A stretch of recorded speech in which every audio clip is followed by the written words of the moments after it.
from an undisclosable location for reasons of security and therefore insecurity.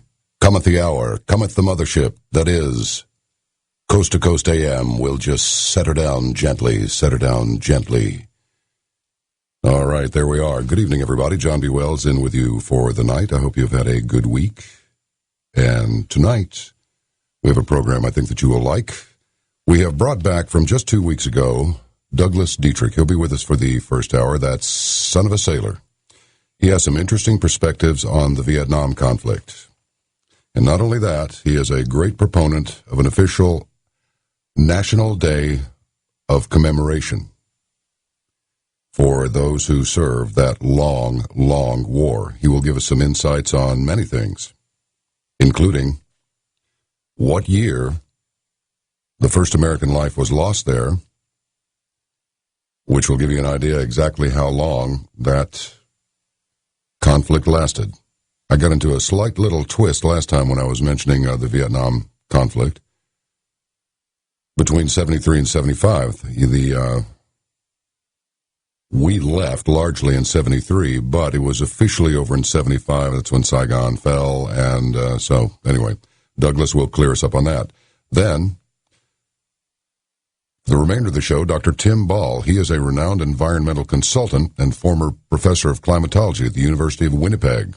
And his extensive science background in climatology, especially environmental issues and sustainable development, the reconstruction of past climates, and the impact of climate change on human history and the human condition, make him the ideal head of the National Resources Stewardship Project.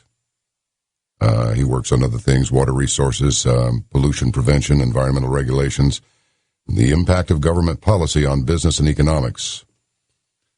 Will be invaluable as NRSP tackles other issues as time goes by.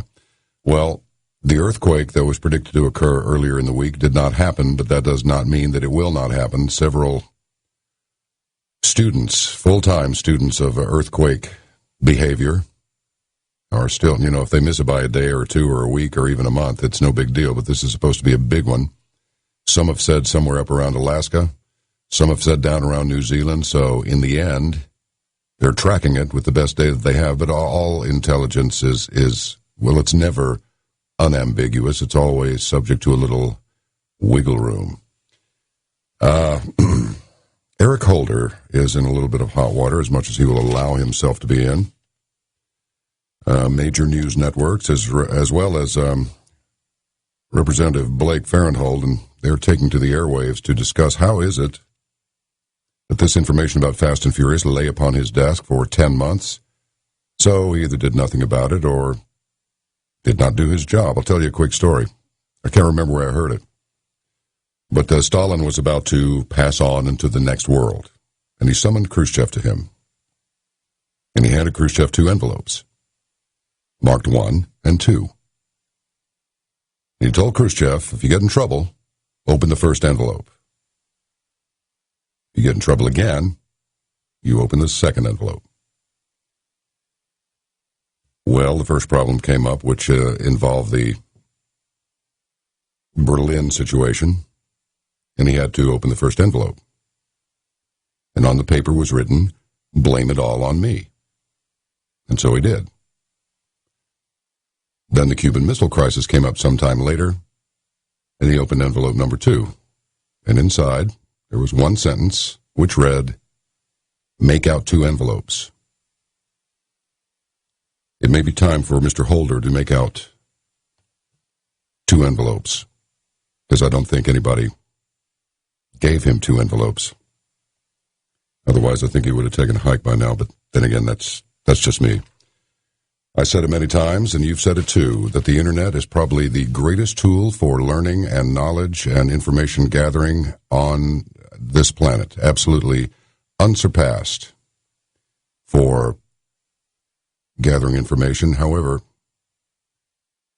there are 10 reasons posted on InfoWars, which is always a good little site to go to, which will make you understand that nothing you do on the Internet will ever be private again. The federal government can now retain your Internet activity for 5 years, even if you have no links to terrorism.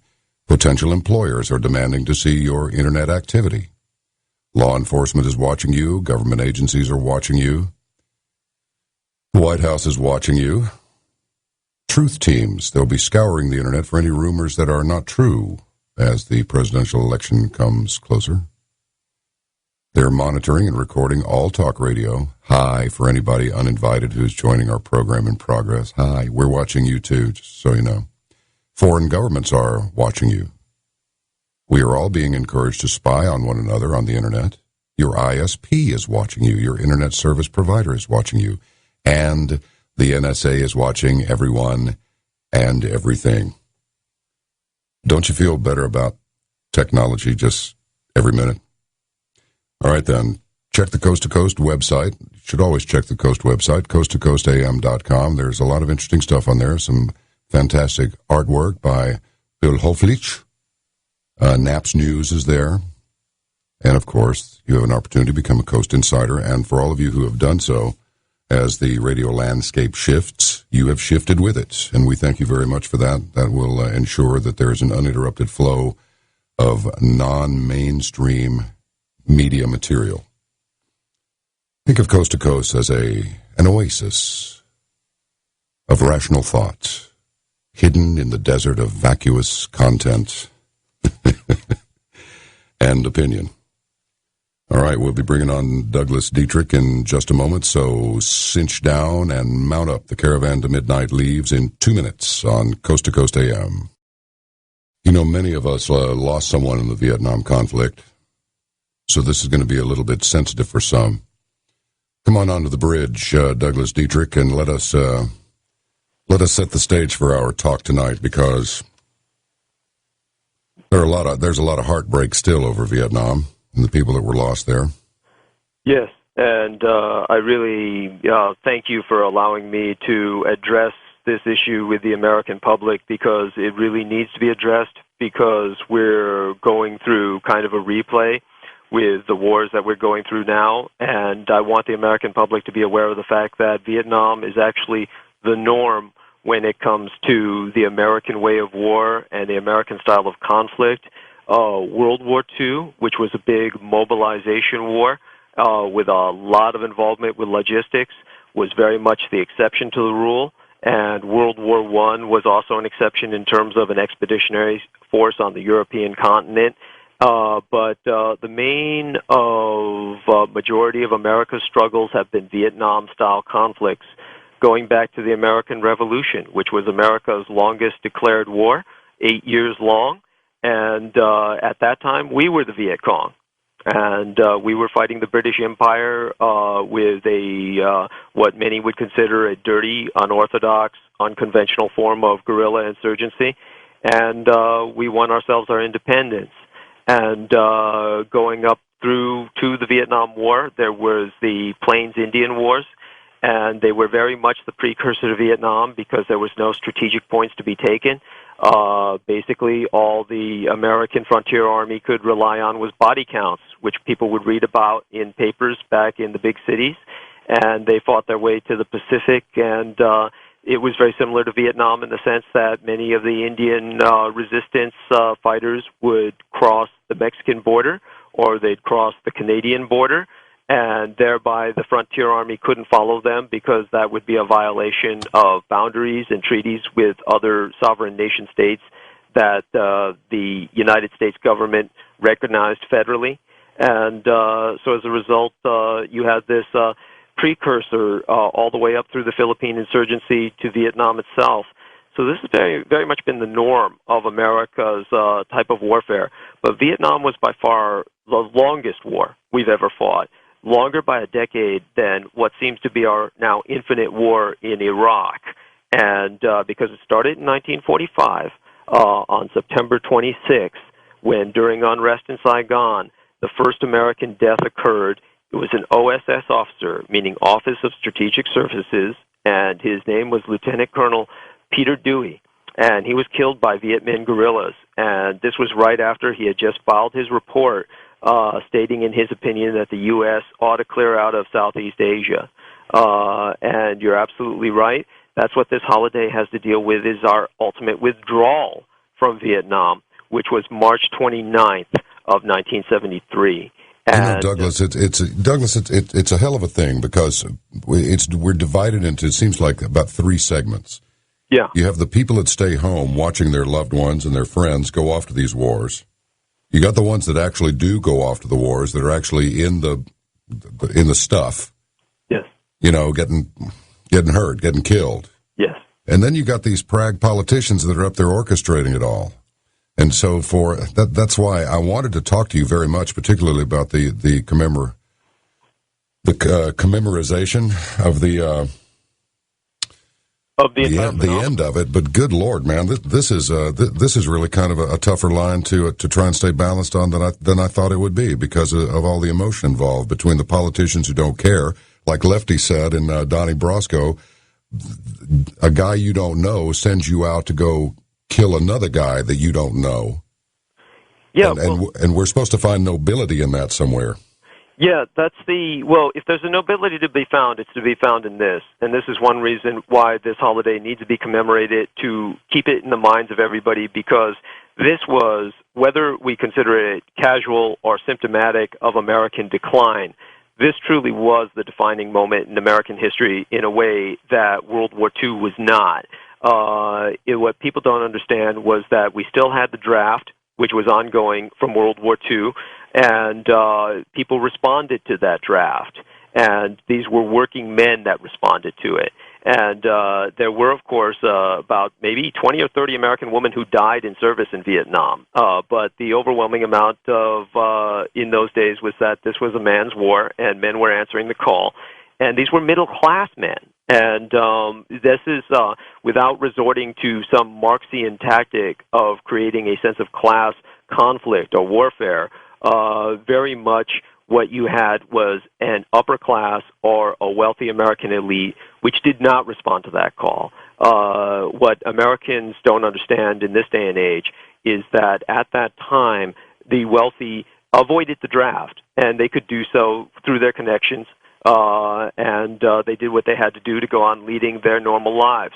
But the working men who could not escape due to educational reasons, for instance, you were allowed to escape if you got somehow involved with the teaching profession. And as a result, our educational system, which was the highest in the world during the time of the Kennedy administration, when we were producing engineers so that we could continue Kennedy's dream of colonizing the solar system, ultimately at some point in history, all that came crashing down because that was predominantly, overwhelmingly, at the pre-high school level, a female-dominated profession.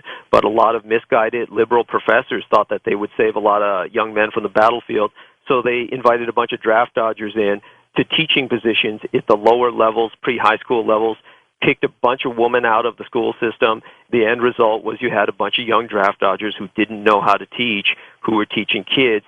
That's when our educational system crashed. So America crashed at home as opposed to on the battlefield. Because on the battlefield, in a very real sense, in a military sense, the war was essentially won in the sense that the Viet Cong insurgency forces were ultimately eliminated on the field of battle, and the North Vietnamese army was fought to a standstill. So militarily, many things were accomplished, while many things were lost domestically at home in a way that people really haven't comprehended in history yet. And, you know, Douglas, it's interesting you mentioned Kennedy. Yeah.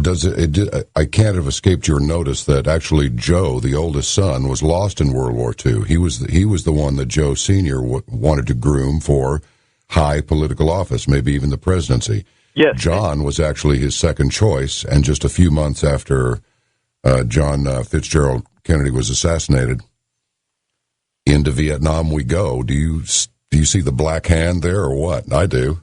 I do as well, and there certainly is a lot more to that discussion. That would take us on a course that I want to avoid right now to do justice to the men of the Vietnam War, because those men were products of World War II. That was a time when the wealthy did go to war and were participating almost out of a sense of gentlemanly sport. And but in terms of, as a matter of fact, you know, without dwelling on it over much, during the times of Teddy Roosevelt, if you ever take a look at the uniforms of Roosevelt's Rough Riders, the collar insignia say USGV. That stands for United States Gentlemen Volunteers. And those were wealthy men who paid for and raised their own armies to go to war because war was a sport of kings. And then we went to World War II, where there was still a remnant of that romance. By the time we got to Vietnam, this was a working man's war. And the tragedy is that many of those working men are now listening to us tonight in tent cities. And so this holiday is to bring them to attention because so many of them are homeless. And I've talked about the homeless problem before, and I definitely want to go over that right now again because it creates such a enormous amount of our population's problems that we see on the streets. The U.S. Department of Veterans Affairs admits that on any given day, as many as 250,000 veterans, both male and female, are living on the streets or in shelters, and at least twice as many experience homelessness at some point during any course of the year. And you've got this problem where you've got, for instance, veterans comprising about 6% of the overall population back in 2004, and they were 23% of the homeless. That meant 1 out of every 3 homeless men were vets. Today, veterans comprise 9% of the population, but 42% of the homeless. So 1 out of every 3 homeless men is still a veteran.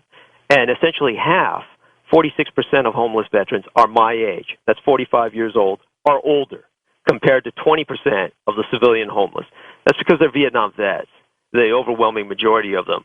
And the number of homeless male and female Vietnam-era veterans is greater than the number of service persons who, as officially acknowledged, died during that conflict. And even though almost half of homeless vets, about 47%, served in the NAM, the rest come from World War II and every era since, including peacetime, which hasn't existed since 1990 per Title 38 of the U.S. Code. But the National Coalition for Homeless Veterans cites federal figures. More than 67% served our country for at least 3 years, and 35% were stationed in a war zone. Now, what was the cause of this?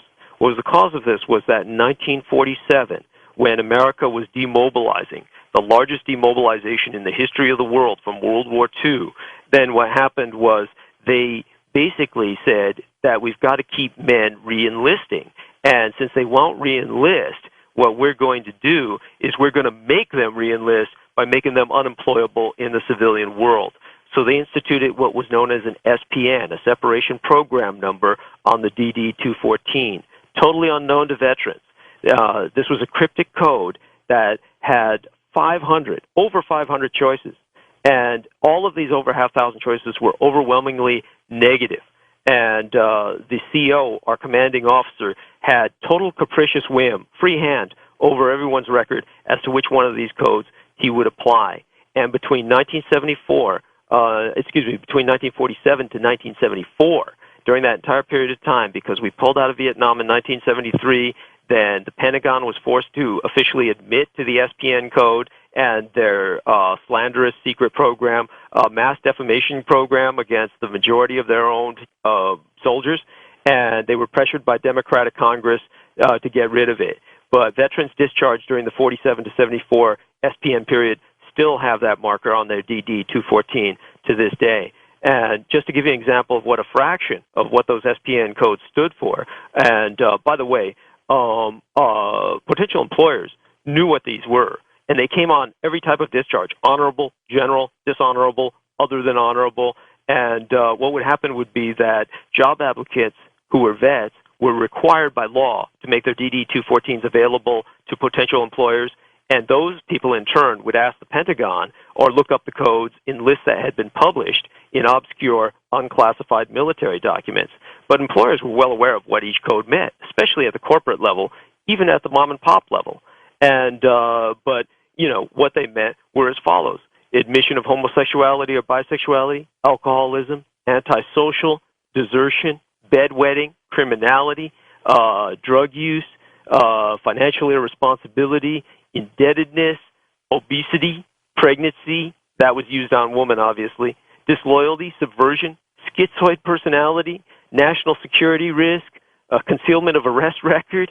It just went on, all the way down to withdrawal of ecclesiastical endorsement, meaning that your chaplain thought you were irreligious, or just lazy, sexual deviant. It was just preposterous. And the omega point of betrayal, and my late father was a victim of this, was personnel records, so necessary for the task of reviewing and reassessing such a sham in both medical and military terms. These were all taken and interned, along with those of many millions of other veterans from many other wars, all going back to the Filipino insurrection after the Spanish-American War, all the way up through the fall of Saigon in 1975. All right, hold it right there, Douglas. Let's take ourselves a little break, and you just pick up where you left off. Douglas Dietrich, Unknowns about Vietnam. When we return, Coast to Coast AM. It's a Red Flash Saturday night episode of Coast to Coast as we speak with Douglas Dietrich about a day of commemoration for the longest war. We got a close second behind it, but from 1964 to 1975, and even earlier, with losses going back to 1945. The first OSS man was lost there, Office of Strategic Services, which morphed into the CIA. We will continue with him after a 2-minute break. Please stand by. Coast to Coast AM will continue. Wells in with you for the night with Douglas Dietrich. Douglas, so are we to understand that there was like deliberate vilification of these people to keep them within the system? Just one part of it, sir. That was part of the ultimate betrayal. The omega point of the ultimate betrayal came with their medical and personnel records documents that could have led to revision of these records, reassessment of these records. They were taken and put into this documentary Wicker Man called the National Personnel Records Center in St. Louis, Missouri. George Norrie, who's going to be with us at the 12th Annual Conspiracy Con in the first 3 days of June of this year, he drives by there pretty much every time he's doing the radio in St. Louis, Missouri. He could tell by the architecture of its concrete abutments and its many feet of barbed wire, and the structures being very far in from these external protective barricades, that it would be impossible to go in and sabotage it unless you were somebody who worked on the inside yourself, and that's exactly what happened. This architectural fire trap was a combination of in construction of a grain silo and a tinder box. The local municipal fire department protested the fact that neither fire alarms or sprinkler systems were installed, but as the edifice was on federal property, nothing could be done for it. Now, the GSA, the General Services Administration, runs the Federal Archives. The regional office in the state of California was in San Bruno, and in the course of my primary career as a civilian military librarian, I was able to review an in-house Federal Archives Agency training reel exposing the fact that 15 starting points of inception instigated the conflagration that consumed this pile of documents in July of 1975. And the embers of this facility smoldered for over a month, but the Federal Archives Agency had saved the U.S. government billions and billions of dollars in veterans' compensation, not to mention obscuring any historical culpability in any atrocities that were cited by those files. As an aside, both Lee Harvey Oswald's and James Earl Ray's military service medical dossiers were conveniently incinerated in that firestorm, just to name a few of the lost celebrity files. And any VA bureaucrat will confirm to this day that the Veterans Administration is still dealing with the repercussions of that arson and will perforce continue to do so until the last Vietnam vet drops dying. And it almost goes without saying that the operations manager of that particular federal facility, and I know this because I was a DOD librarian, he was found with a bullet in his brain, classified as a suicide. They probably came to work too early that day and saw what was going on. And the inferno itself was attributed by the U.S. media to war protesters, a physical impossibility based on what I described. And I spoke about it with George Norrie briefly on air before, and he agreed that there's no way any war protesters could get in there and do what was done. The nature of the fire was presented as the functional equivalent of a grain dust explosion in a grain silo, supposedly sourcing from accumulated dust stirred by records activity. And because of that, I had to find, my father was injured in 3 wars. His tombstone in upstate New York says World War II, Korea, and Vietnam. I had to find 3 separate witnesses to each wound he suffered in each different war before I could get him recognized for disability. And with that kind of challenge, you can imagine why the average vet from Vietnam or any other war has so much problems proving their disabilities, so they can't get medical compensation, and they wind up on the streets. And so this is the kind of betrayal that America has presented to thousands of veterans. And we had so many men serving in Vietnam, people don't realize what a chunk it took out of our middle class. Today's war in Iraq and Afghanistan, these are poor man's wars, because now we don't even have that much of a middle class. It's no longer a draft army. So the only people volunteering in the main are enormously poor people. And so we've gone from a middle-class war of draftees to, after they destroyed anybody's desire to answer that call because of Vietnam, now we've got a so-called professional army of the poor who have no other option in order to put meals in their stomachs. And so this is a situation we're dealing with today. If we confront it with a national holiday recognizing Vietnam Veterans Memorial Day, commemorating it on the 29th of March, celebrating our withdrawal from Vietnam as a kind of homecoming, then we can help with civilian veteran reconciliation. That's how the media got away with it. When they blamed it on war protesters, why would everyone accept that? Because in that day, the Vietnamese, unlike the Japanese in World War II, who had a brilliant way of dealing with the Americans in terms of weapons of mass destruction, ultimately forcing a strategic stalemate and super-secret talk-down processes, the Vietnamese in the North had what they called Dick Von. Dick Von just meant to action among the enemy is the literal translation. And what they did with Soviet support was to get the wealthy classes, which weren't going to war, to support the communist movement. Now, your Vietnam Memorial Wall, which has over 58,000 names on it, wasn't designed by an American. It was designed by an Amerasian, actually a pure Asian young lady, unlike myself who's Amerasian. Her name was Maya Yinglin, and her parents fled from communist China when the communists took over the mainland in 1949, and she was so grateful to the Americans fighting communism anywhere on the Asian mainland that she designed the Vietnam Memorial Wall. And during that period of time that she and myself, who was born in Taiwan, came to the United States, along with thousands and thousands of other Vietnamese boat people, Asian immigrants fleeing communism on the Asian mainland, what did we see? The first thing we saw was tens of thousands of white Americans parading throughout all of America's major cities, waving Mao's Little Red Book, portraits of Ho Chi Minh, and quoting Marx and Lenin, and saying how great it was that communism was sweeping on the Asian mainland. That's when we all realized, and that's why we all have such a sense of political detachment, we all realized we had jumped out of the fire and into the frying pan.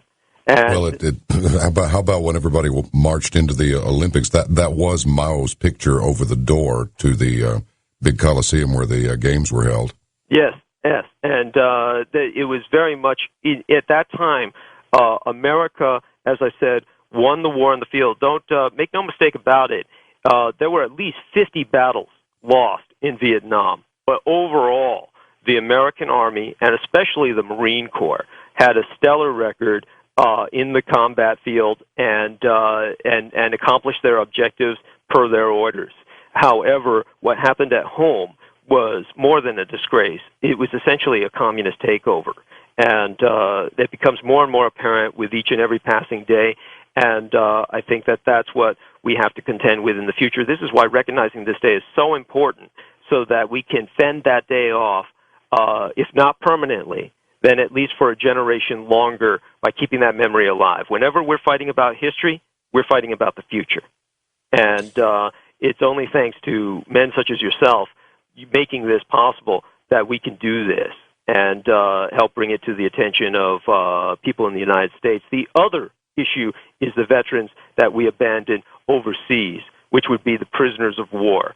And, at the end of the Vietnam War in 1973, the U.S. government officially acknowledged about 2,400 men missing in action. Now, on the wall, it's only got listed 1,200 names, which are specified as missing instead of killed. This would mean they're missing in action, prisoner of war, etc. But the reality was, and I know this because I ran the ovens and I burned the records, was that the American government listed 5,000 American soldiers held prisoner by the Vietnamese, and only 591 were repatriated. That means we got only a little over 10% back.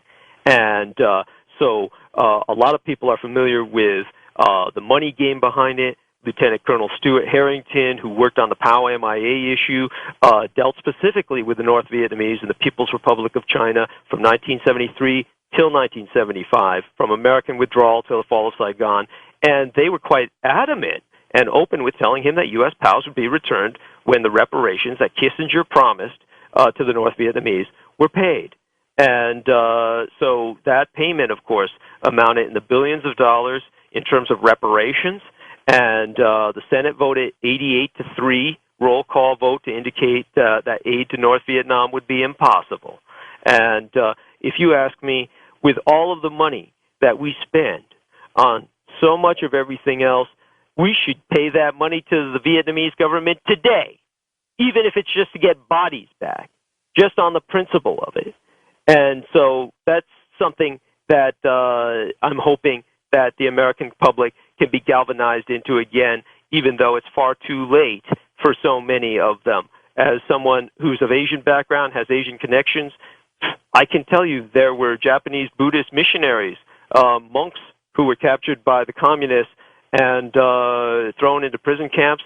A few of them said that they were nursed back into health by American prisoners of war, and this was in the 1990s.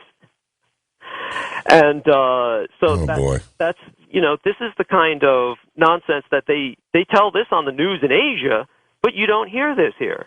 And so it's something that disgusts me. And believe me, the number of names that are on that wall, the almost 60,000 that I mentioned, is well below. It should be twice that number, because what the U.S. government admits to has nothing to do with the reality. There were at least 2,000 airmen lost in Vietnam. And to show you what kind of a war this was and how intense it was, a lot of people talk about Afghanistan as being the Soviet Union's Vietnam. And it was directly on their border. They were heavily engaged in Afghanistan, and yet their commitment to Vietnam was absolutely nothing compared to that of the United States. The largest race riots in American prison history took place not in the United States, but in Vietnam at LBJ, Long Binh Jail, where enlisted men who had been responsible for fragging their officers were thrown in the brig. And you had so many men in those brigs, which goes to show you how many officers were fragged, that you had literally thousands of Caucasian and African-American soldiers going at each other in those prisons. And that's how many men we had involved. And as a matter of fact, they had their own currency, military payment certificates, during the 27-year period when military payment certificates were in use. And please listen to what I'm saying. Numismatic collectors, coin collectors, money collectors, 27-year period shows you how long that war was. There were 13 different issues of these notes. Dollar bills with pictures of soldiers in place of presidents. And on the back, instead of architectural places of the White House or Mount Vernon, we had pictures of B-52 bombers. And this is the kind of involvement we had there. And in terms of the Navy, you had cruisers, destroyers, full-flag battleships even, conducting offshore bombardment deep into territories in Vietnam. And you had over half the total of combat missions into North Vietnam were naval aircraft, and over 550 of them were shot down. That's over 500 carrier planes. That's over 40 squadrons. With combat losses like that, that's worse than all the carrier battles in World War II combined. And so if you don't think that this was a monumental conflict that chewed up America and needs to be honored, then I think that you're truly in denial of the historical impact which we see all around us to this day. The only thing I remember is that Lyndon Johnson came on TV and said that we would commit some forces there, but I don't recall that it required a congressional approval of any kind. We just went and stayed for over a decade. And it had its own version of the Pearl Harbor, the Tonkin Gulf incident, which was a false flag incident. That's what led to the commitment of regular troops in Vietnam. Till then, it was special forces, and I do need to say this, they were some of the finest special forces in the world. You've been kind enough to talk about the largest amount of Congressional Medals of Honor going to the 442nd, the Japanese Americans. Well, the only other unit in the American forces that could compete with them would be the MACV-SOG, the Military Assistance Command of Vietnam Studies and Operations Group. Very innocuous name. And there were fewer than 100 Americans assigned to it at any one time. They had enormous casualties. I mean, think about what I'm saying. Fewer than 100 Americans assigned at any one time, and yet they had, at points in their history, a 100% fatality rate.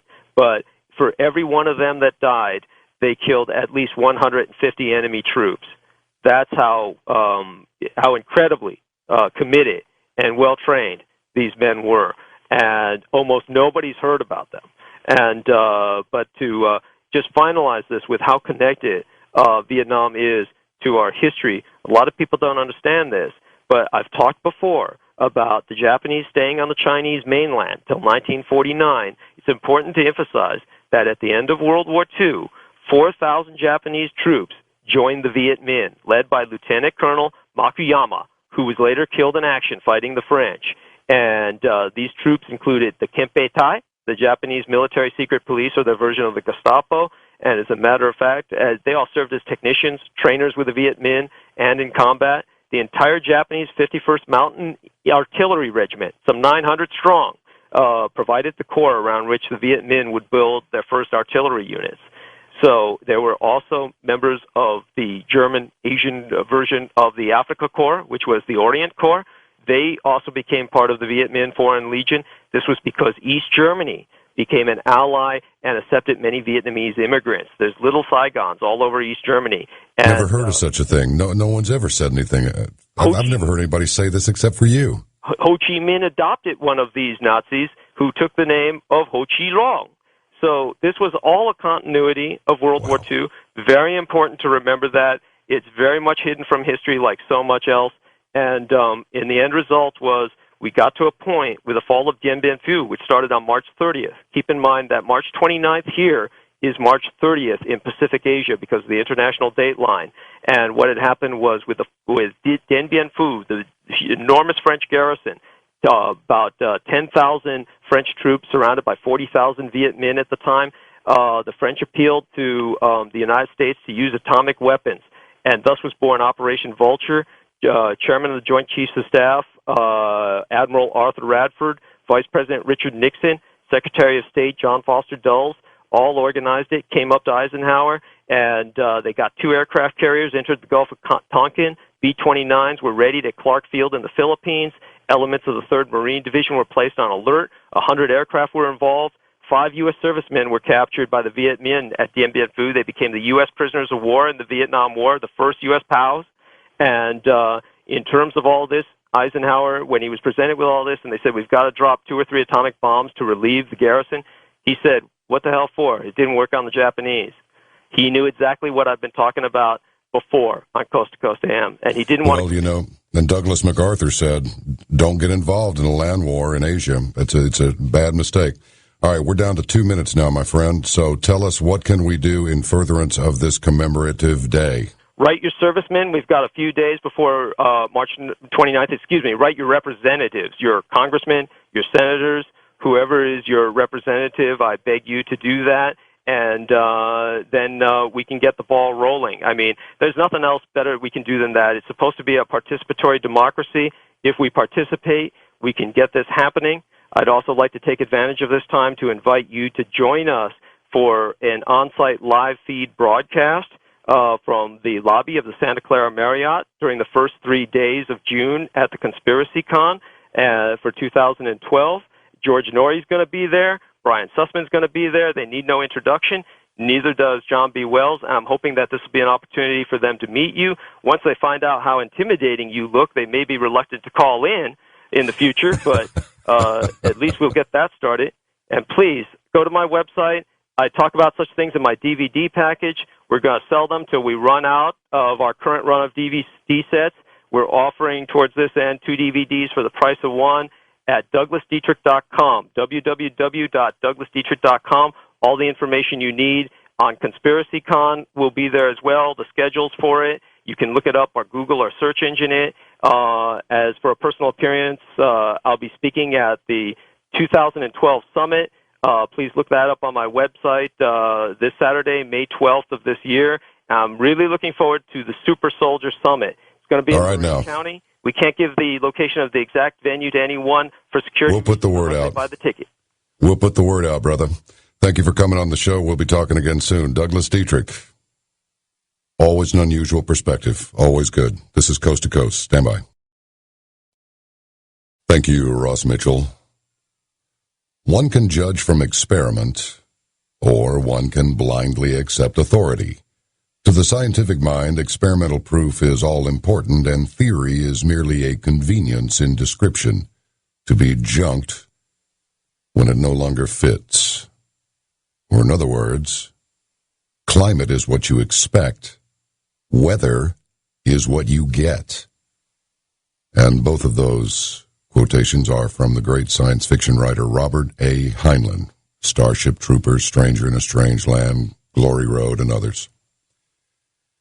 In 2 minutes, we will welcome onto the bridge Dr. Tim Ball, and he will discuss what is all this rending of garments, tearing of hair, gnashing of teeth, and otherwise spewing of bull-based vegetable fertilizer regarding climate change and all of this bloody policy that comes and goes.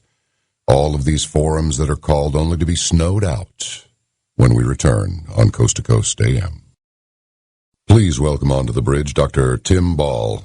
He is with us again tonight after, a visit with ship's Captain George Norrie on February 14, 2012. But we'll see if we can spin off the trail and ask some really indiscreet questions with him tonight. Welcome, Doctor. Thank you for the opportunity, John.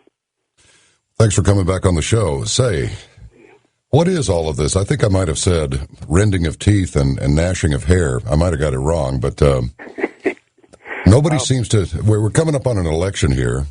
We have 4 GOP candidates, and none of them seem to be on the same page. So since the government is in control of policy, or at least they're trying to be, what do you make of all of this?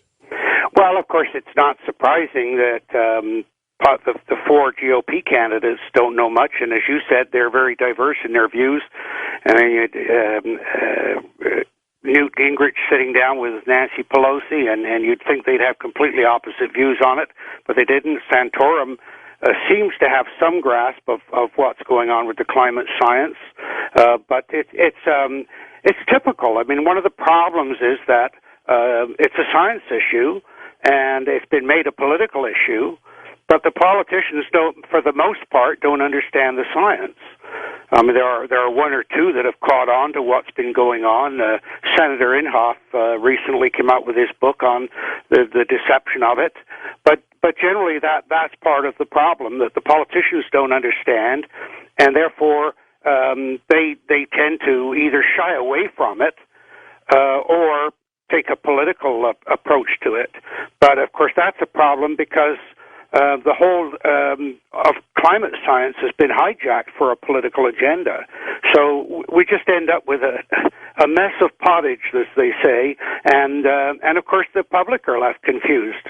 They don't really know what to understand either. And part of the reason for that is that 80% of the public are terrified of numbers and science, and so they're easily misled, and that's what's been going on. I wonder why it is that we do this time, but we rarely see anyone with the prefix of doctor coming anywhere near the political arena, and yet they're in control of so much.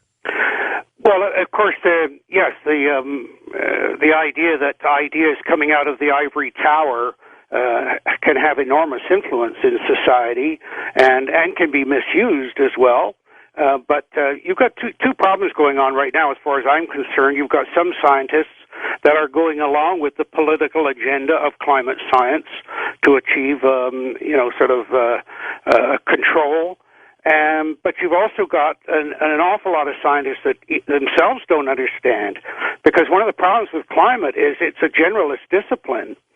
I mean, you talked about the difference between, or saying climate is what you expect, weather is what you get. Well, when you stand out in the weather, what you're experiencing is everything from cosmic radiation in deep space to heat coming off the bottom of the oceans, geothermal heat, and everything in between. And so, and of course, putting that all together creates the weather. But to identify any one part of that is causing the weather of that day or the change of that day is very, very difficult. And then when you take that climate is the average of the weather, then it becomes even more complicated. And of course, so in other words, climate's a generalist discipline, but most scientists nowadays are specialists. So you've got each person that maybe knows about one piece of the puzzle, but we've really lost the box top. And that's the difficulty I've had as a climatologist who's trying to pull together all of these specialized pieces. And of course, one of the things that's been breaking it down, John, is that as some of the specialists start to look at how the science has been used for climate, they start to realize that, hey, you can't do that. I mean, the classic example is that when a statistician, Steve McIntyre, saw the hockey stick graph. Now, this is the graph that came out in the 2001 IPCC report, and it shows temperature virtually unchanged for almost 1,000 years, then a sudden upkick in the 20th century. And McIntyre, when he first saw it, he didn't know it was a climate graph, but he knew that there was something wrong with it from his knowledge of statistics and graphing. And he'd been in the mining industry. He knew about how they fiddle with statistics to make mining claims look better than they are. And so he realized what these people had done with the statistics to achieve a result. And so this is a lot of the problem with why people are having a hard time understanding what's going on. Now, about you, Dr. Ball. Yeah. How does a man become? What led you to become a climatologist? I mean, were you fascinated or interested in weather, or what led you to this quest? Well, I was in the Canadian Air Force and chasing Russian submarines around the North Atlantic, and of course. Right. Typical Canadian Air Force, they never told you what you do if you caught one. And then I served 5 years of search and rescue in Arctic Canada. And of course, that the flying, you obviously you've got to become aware of the weather. And but seeing the Arctic weather and the variability of it, and of course the landscape, that's really got me interested. I lost my flying category because of hearing loss. And decided to go back to university, and I went back at the age of 30. And by the way, I happen to think that's the best age to, or certainly older is the way to go back to university when you got an idea of who you are and what you want to do. But anyway, I thought, climate, there's a nice, interesting area, and I'll study that. And of course, I got into it. This is back in the 70s, late 60s and 70s. And ironically, in those days, the consensus was global cooling. The world had been cooling down from 40 to 70, and that was the consensus. And, of course, I was as opposed to that as I am to the latest consensus about warming, and because I knew the climate cycles all the time. But those are the reasons that I got into it. And of course, also, there was the whole new paradigm of the way we look at the world of environmentalism, and that fascinated me too, how humans related to the environment and the environment affected humans. So the climate was part of that. So that's how I got into it. You know, it's interesting. I'm tempted to sort of, we've got some time here to discuss these things, but it's like, all of this is man-made. Well, let me ask you this. Now, on a long flight from Houston clean over to Cape Town, at very high altitude, you could still see the exhaust left by the jet going the other way, even up, in the high 30,000s and low 40,000 feet altitudes. So apart from just soot and just general nastiness from waste from internal combustion engines and everything else, is there anything to suggest that just the presence of large numbers of human beings, now numbering around 7 billion, is having an effect, or does the Earth really not care? I think there's two things that we've got to separate out. One is that the argument about humans causing global warming and or climate change, and of course that was one of the ways that the public could sense that there was something wrong when they moved the goalposts, because they were talking about global warming, and then they ran into the problem that the CO2 kept going up, but the temperatures were going down, so they changed the goalposts to climate change. That you've got to separate that out from, and of course the Intergovernmental Panel on Climate Change are trying to argue that it's just human CO2 that's pushing the CO2 in the atmosphere up, and that's what's causing all these changes. And that they only reach that conclusion because it's how they've defined what the problem is. So they've said this is the problem, and then they prove it. It's not the way you do science at all. But the other side of it is they've introduced this idea about pollution as if somehow CO2 is a pollutant. It isn't. CO2 is a very, very important gas for the plants on the planet, and of course the plants produce oxygen. Therefore, it's important to all of life on the planet.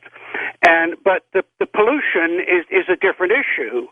Now, part of it also is tied up, and this is what's always fascinated me, John, is that they talk about, and I remember Greenpeace had a book out back in the 80s on global warming.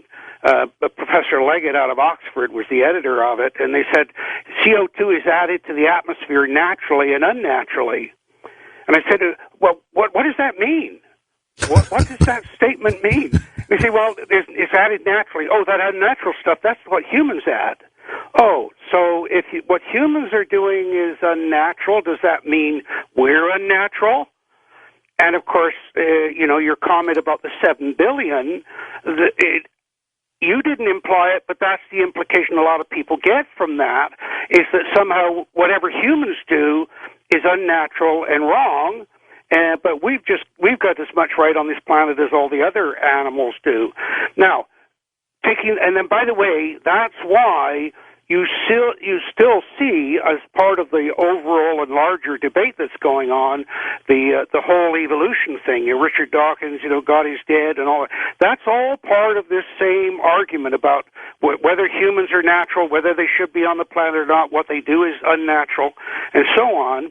And so it's all part of this same debate that's grown out of the whole environmental movement and the use of it for a political agenda. But of course, the ironic thing is, if you say, well, humans are unnatural, then you're left with what they don't agree with, and that is that, then we must have been put here by a greater being. And, they won't buy that either, because now we're starting to talk creationism. So a lot of these people don't even think about the philosophical contradictions that they create in their arguments. But if we're talking about, are humans changing the Earth? Absolutely. Are there ways in which that can alter the climate? Absolutely. I mean, I back in the 1970s, early 70s, we were doing studies on how the climate of the city of Winnipeg was different than the surrounding countryside.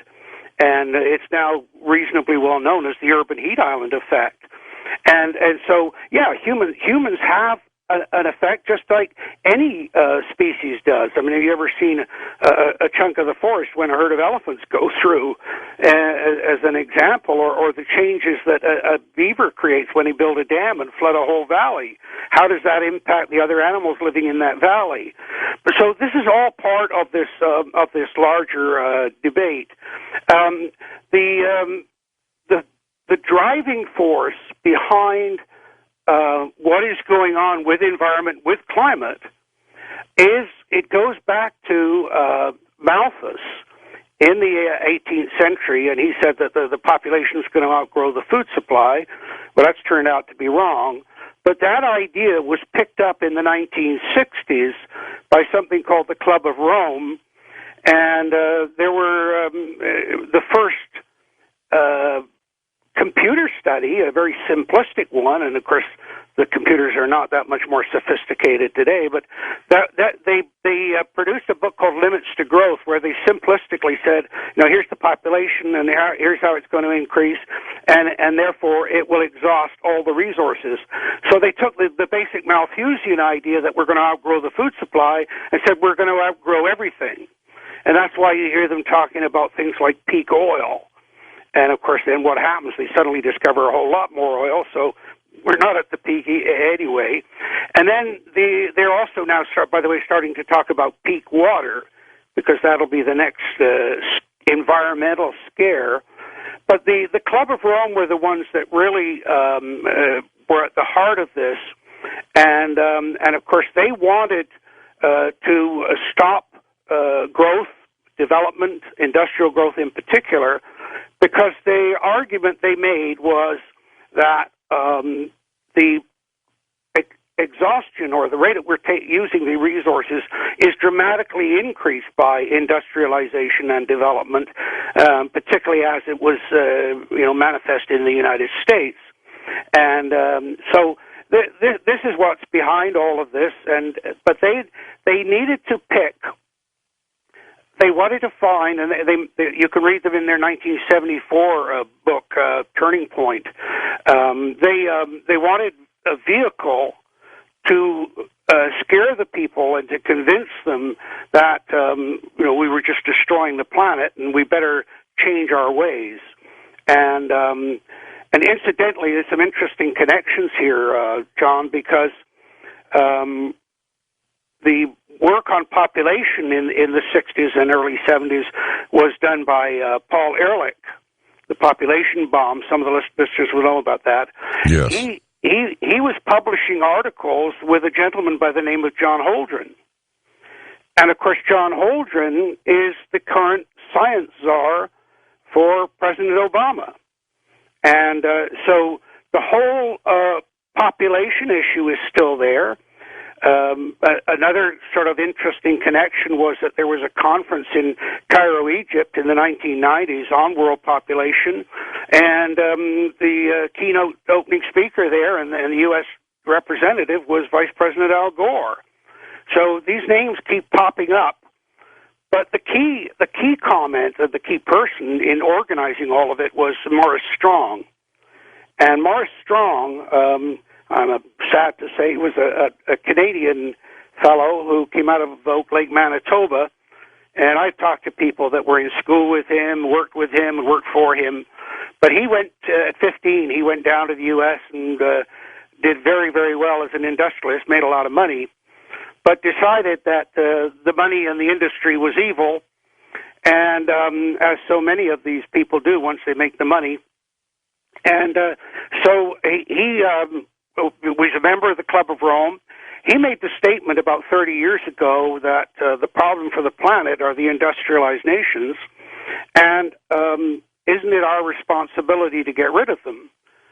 And it's a very interesting comment, because what it makes you do, I think, should make you think about, well, how would you go about shutting down industrialized nations? And the best way to think about it, John, is to think that an industrialized nation in the modern context runs on fossil fuels, just like a car engine. Well, there's two ways to stop the car engine. One is you can squeeze the fuel line, cut off the energy supply, or you could plug the exhaust. Either way, it'll stop the engine. Yes. But if you put that in the context of a nation, if you cut off the energy flow, the people will scream right away. And you've got a perfect example of that going on right now with the gas prices going up in the U.S., and everybody's screaming like mad about it. But if you could show that the byproduct of that fossil fuel burning was destroying the climate and sending the world into runaway global warming or into uncontrollable and disastrous climate change, then you could use that as a vehicle to force people to change their ways and their behavior and effectively shut down those industrialized nations. And, of course, that's what Morris Strong did. And he one of the things of all the people that I've talked to that knew him and worked with him, the one thing they concede with him is that he's a brilliant organizer of bureaucracies. And, of course, that's what he did. When he was challenged on that statement about shutting down the industrialized nations, Elaine Dewar, who was the reporter that was interviewing him, said, well, if you've got those views, why don't you run for politics? And he made a very telling comment at that point, because he said, oh, you can't do anything as a politician. He said, I'm going to the United Nations where I can get all the money I want, and not be accountable to anybody. And, of course, that's exactly what he did. Excellent. When we come back with Dr. Tim Ball, we'll discuss a little bit more about John Malthus and maybe even the Club of Rome. Yes, there's something rotten in Denmark, but it got snowed on, didn't it? Coast to Coast AM will continue.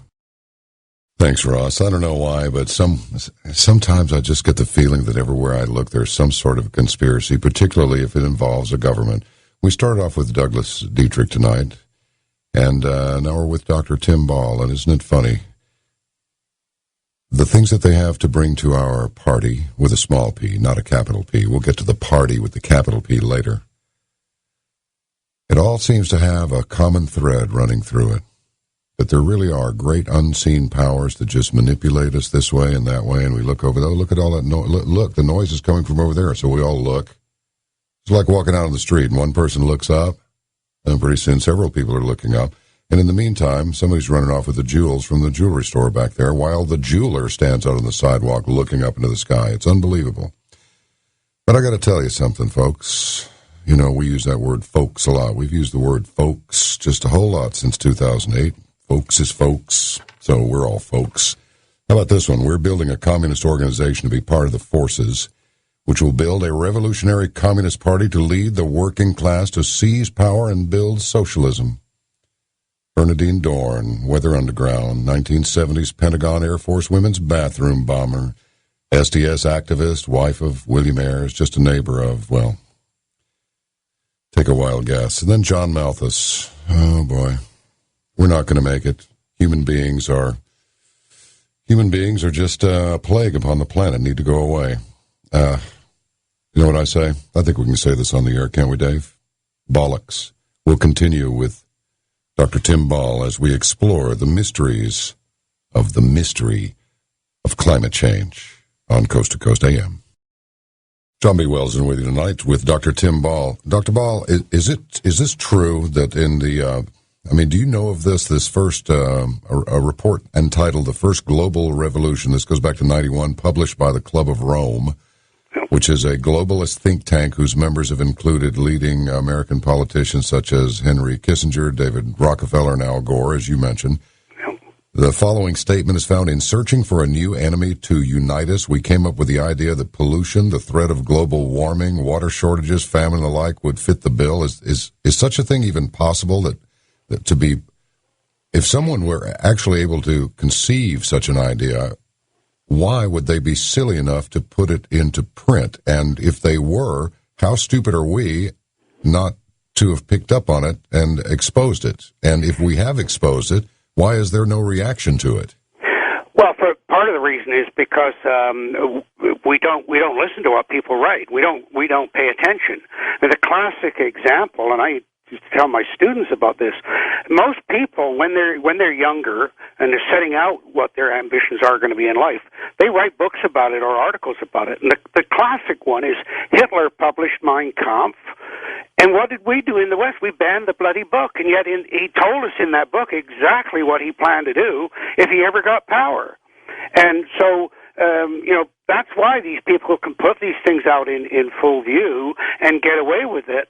And the other thing is it's tied in with your comments earlier about conspiracy.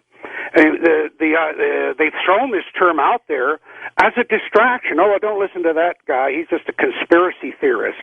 Well, I'm sorry, conspiracies do occur. And I know that because I was born on the 5th of November. Now, that wouldn't mean much to American audiences, but to English audiences, the 5th of November is Guy Fawkes Day. And back in 1609, Guy Fawkes, who was against the Parliament and the Crown, was caught in the basement of the Parliament buildings with several barrels of gunpowder, and he was going to blow up the Parliament. The joke in England is that he's reputedly the only man that ever went to Parliament with good intentions. So there are conspiracies throughout history, and invariably they are out in the open. And, of course, one of the things with the use of environmental or scientific things like climate change, and even with water. I mean, water's going to be will be the next one. They're already talking about it, and they had Water Day just the other day.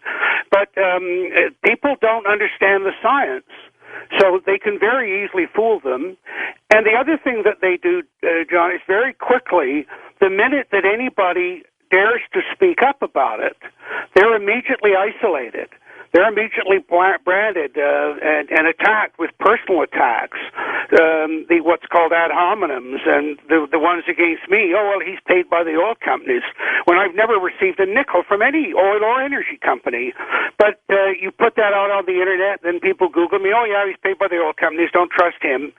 And the other side of it, of course, what's amusing is if you get money from government, somehow that's okay. Or if you get money from Greenpeace, that doesn't come with strings attached to it. And so these are some of the reasons that the people are able to get away with these things.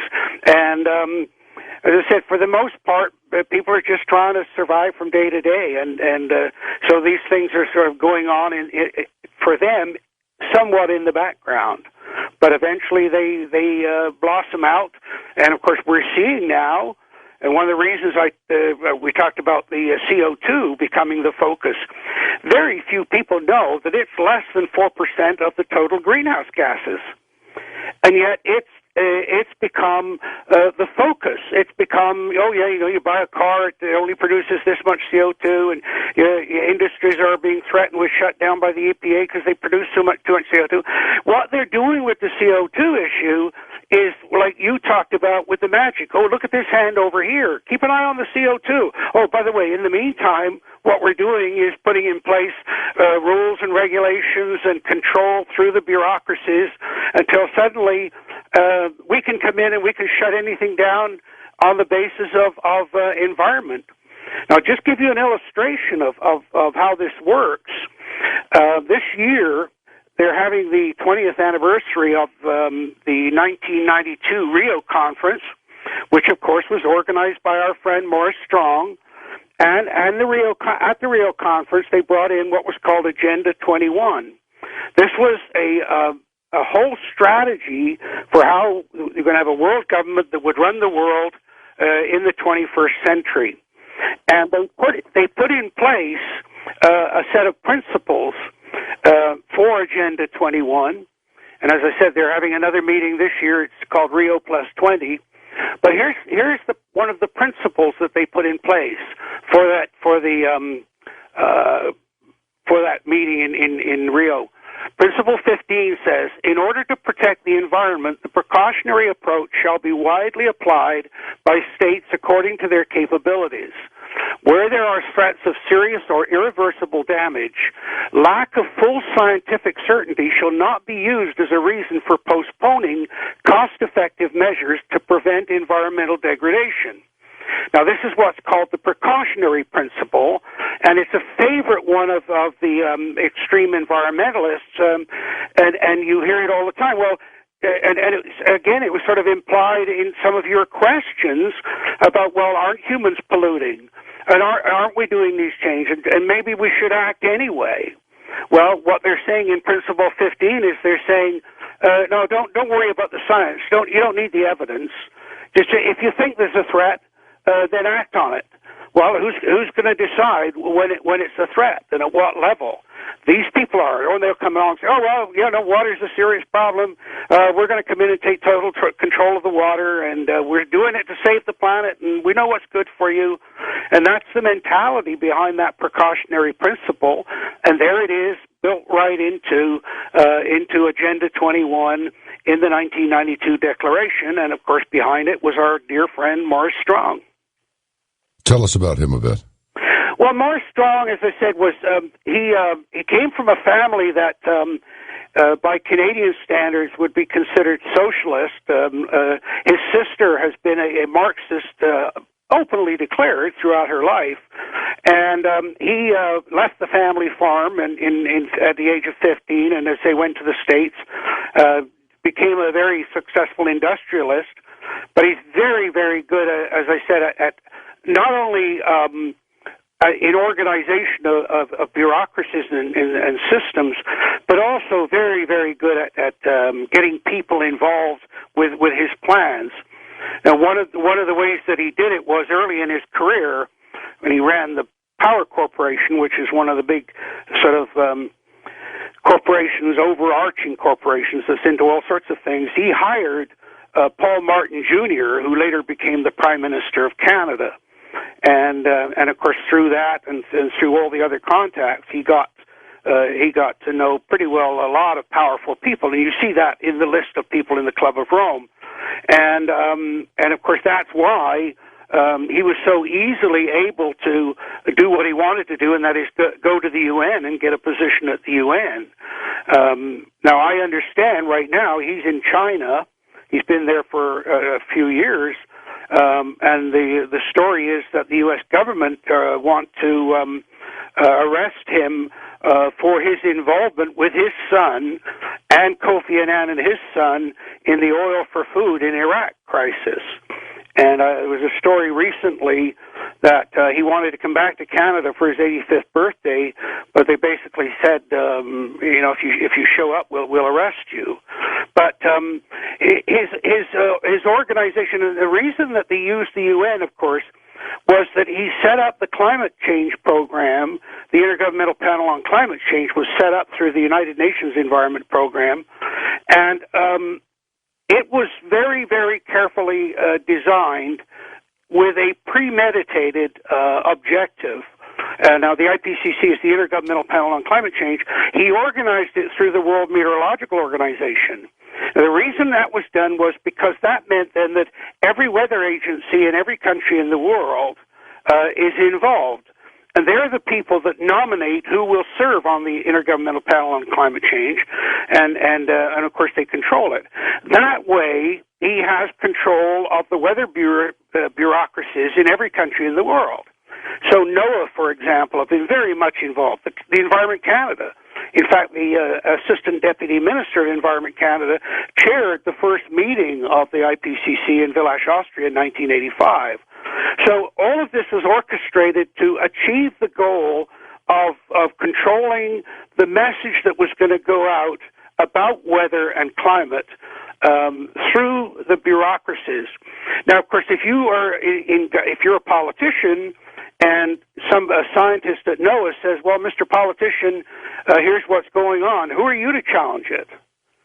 And, of course, this is how the bureaucracies have been able to control the whole process. Now, let me explain a little bit more about this.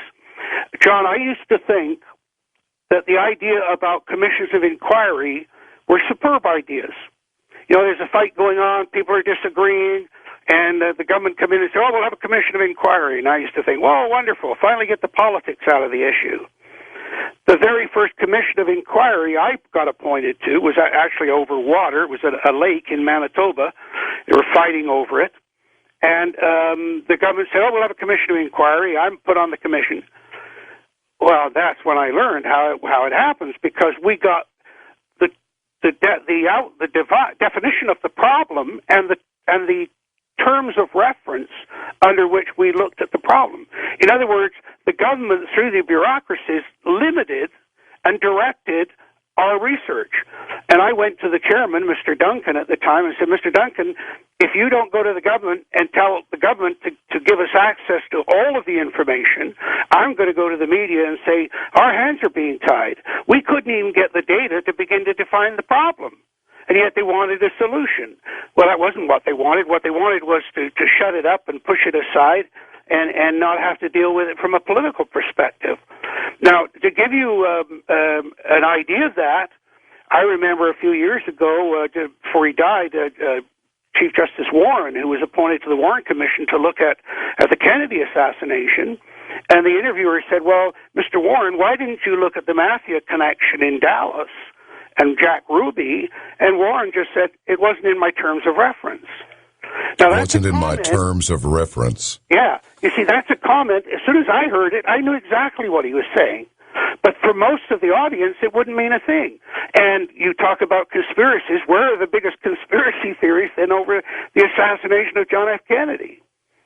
And it's because a full disclosure, a full investigation, everything on the table just never happened. And so, of course, what Morse Strong did, you say, what's that got to do with the climate issue?